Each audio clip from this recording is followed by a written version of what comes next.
सत्ता में हमारी अगली खबर उन 140 करोड़ उम्मीदों से जुड़ी हुई है जो बहुत तेजी से चांद छूने की ओर बढ़ रही हैं। आप कह सकते हैं ये सत्ता की जीरो ग्रेविटी वाली कुंजी है। लेकिन सबसे पहले हम अपने न्यूज मित्रों को चंद्रयान 3 के मन की बात बताना चाहते हैं, जिसमें कामयाब होने का यकीन है, आत्मविश्वास का बल है और मैसेज है अपनी कुर्सी की पेटी बांध लीजिए, क्योंकि हम चांद पर उतरने जा रहे हैं। आपने बचपन में एक कविता जरूर सुनी होगी, चंदा मामा दूर के, लेकिन आज इसमें चंद्रयान 3 की सफलता को देखते हुए एक बदलाव किया जा सकता है। अब यह कविता है चंदा मामा दूर के नहीं, बल्कि चंदा मामा नजदीक के। जी हां, आज हमारा चंद्रयान 3 चांद के और ज्यादा करीब पहुंच गया और अब चांद हिंदुस्तान की मुट्ठी से ज्यादा दूर नहीं। आज दोपहर 1:15 पर इंडियन स्पेस रिसर्च ऑर्गेनाइजेशन यानी इसरो के एक कदम के साथ चांद पर लैंडिंग का काउंटडाउन शुरू हो गया। चांद के आखिरी ऑर्बिट में आज विक्रम लैंडर प्रोपल्शन मॉड्यूल से अलग हो गया और अब विक्रम लैंडर चांद की ओर यानी अपने सबसे बड़े और फाइनल मिशन की ओर अकेले बढ़ रहा है। अब आज से 6 दिन बाद दुनिया हिंदुस्तान की उस कामयाबी की गवाही बनेगी जब 23 अगस्त को विक्रम लैंडर चांद की सतह पर लैंड करेगा और इसी के साथ भारत ऐसा करने वाला चौथा देश बन जाएगा। इससे पहले अमेरिका, रूस और चीन चंद्रमा पर अपने स्पेसक्राफ्ट उतार चुके हैं। आज की कामयाबी के बाद पूरे देश को यकीन है कि चांद पर जय हिंद तय। शुरू से ही विश्वास था और थोड़ा सा मैं नज़दीक से उस समय देख रहा था जब चांद के ऑर्बिट से जिस दिन ये बाहर निकला था, सॉरी धरती के ऑर्बिट से निकल के चांद के ऑर्बिट से, क्योंकि वो थोड़ी सी एक क्षण की बात होती है कि एक रास्ता छोड़ना, दूसरे जाना और उस तरफ जाते हुए रास्ते में कुछ ऊंच नीच ना हो जाए कि उस समय की क्या वायुमंडल में क्या परिस्थिति है। वो जब हुआ वो आधी रात के समय, तो उसके बाद हम काफ़ी तरह से आश्वस्त थे कि अब कामयाबी होगी। और साथ ही साथ एक बड़ी महत्वपूर्ण बात यह है कि जहाँ हम सब आप मैं इसको बड़ी उत्सुकता के साथ दिख रहे हैं, इस वक्त दुनिया की निगाहें इस पर हैं, क्योंकि चंद्रयान से ये अपेक्षा कि कुछ ऐसी जानकारियाँ ये उपलब्ध करवाता है जो अमेरिका और रूस को भी जिनकी जानकारी नहीं रहती।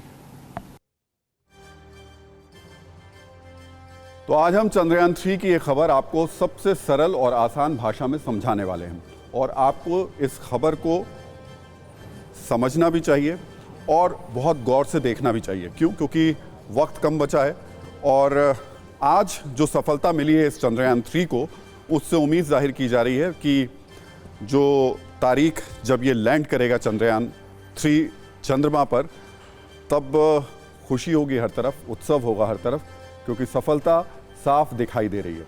पहले आपको बताते हैं कि प्रोपल्शन मॉड्यूल और विक्रम लैंडर के अलग होने के बाद कैसे चंद्रयान 3 अब स्पेस में रिसर्च का चैंपियन बनेगा।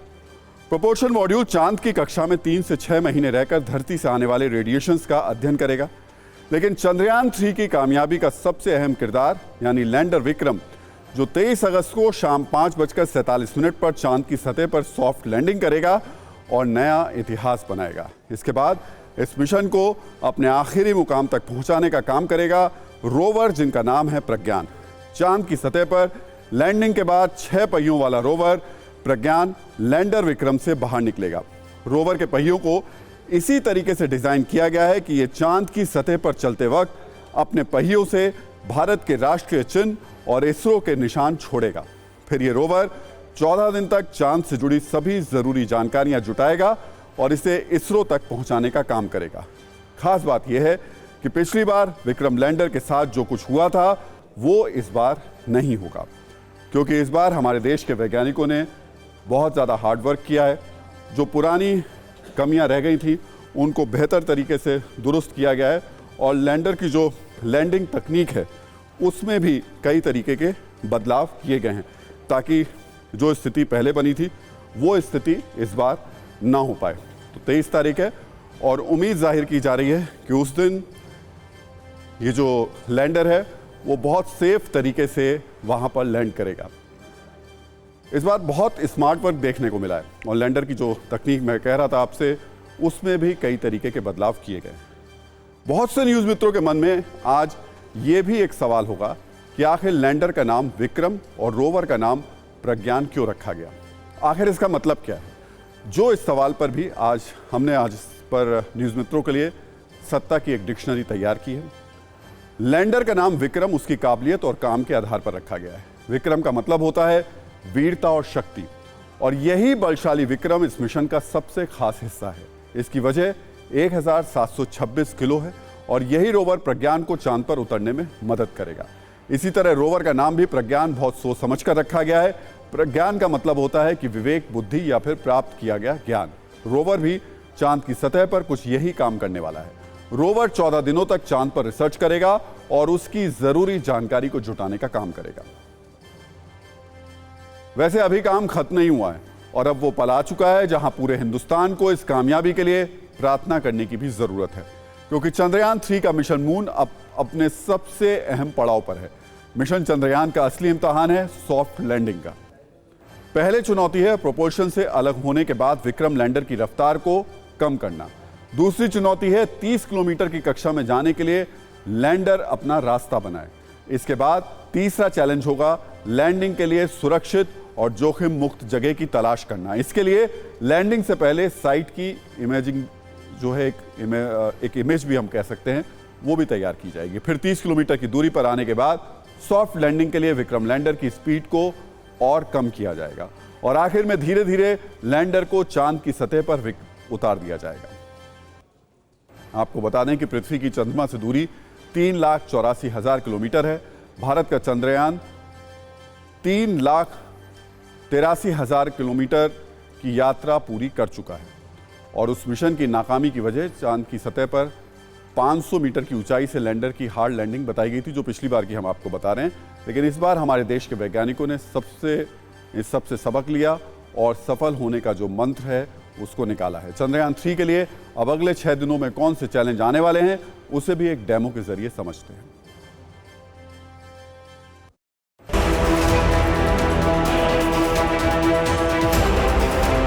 ये एक तो सतह की सुनिश्चित करना कि हमने जो निर्धारित किया है स्थान, उस पर कोई लास्ट मिनट इशू ना हो लैंडिंग के लिए। साथ ही हमें इंतज़ार करना है कि उस समय वहाँ पर सूर्योदय का समय हो तो हम वो समय जो है इस ऑर्बिटर पे घूमकर उस समय का इंतज़ार करें, ताकि हमने जो डिसाइड किया है, इसरो ने जो डिसाइड किया है, उस समय वहाँ पर जो है वो लैंडिंग पॉसिबल हो पाए।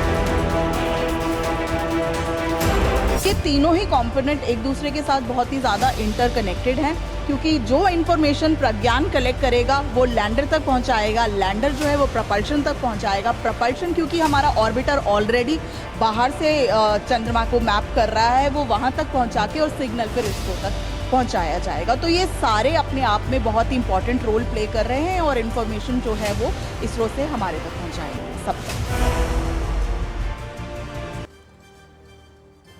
अब आपको स्पेस की उस रेस के बारे में भी बताते हैं जो हिंदुस्तान और रूस के बीच हो रही है। ये रेस है चांद छूने की।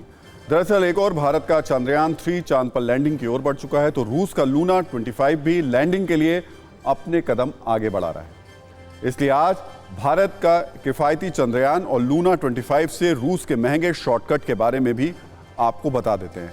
भारत के विक्रम लैंडर की लैंडिंग चांद पर 23 अगस्त को होनी है, जबकि रूस का लूना 25 इससे 2 दिन पहले चांद की सतह पर लैंड करेगा।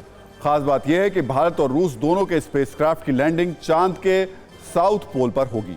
हालांकि जैसा कि हमने बताया आपको, लैंडिंग का वक्त और दिन अलग अलग है।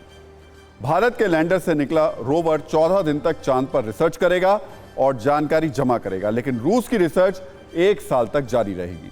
वैसे बता दें कि भारत के चंद्रयान 3 की लॉन्चिंग 14 जुलाई को हुई थी, जबकि रूस का लूना 25 11 अगस्त को लॉन्च किया गया था। वैसे बहुत से न्यूज़ मित्रों के मन में ये सवाल भी होगा कि चांद में लॉन्चिंग के बाद भी रूस का स्पेसक्राफ्ट भारत के चंद्रयान से पहले कैसे पहुंचेगा। तो बता दें, फ्यूल का कम इस्तेमाल हो और कम खर्च में यान चंद्रमा पर पहुंच जाए, इसलिए इसरो ने पृथ्वी की ग्रेविटी का इस्तेमाल किया। इस प्रोसेस में फ्यूल तो बच जाता है, लेकिन समय ज़्यादा लगता है, इसलिए चंद्रयान को चांद पर पहुँचाने में ज़्यादा टाइम लग रहा है। जबकि रूस ने जो शॉर्टकट मारा है वो काफ़ी महंगा है।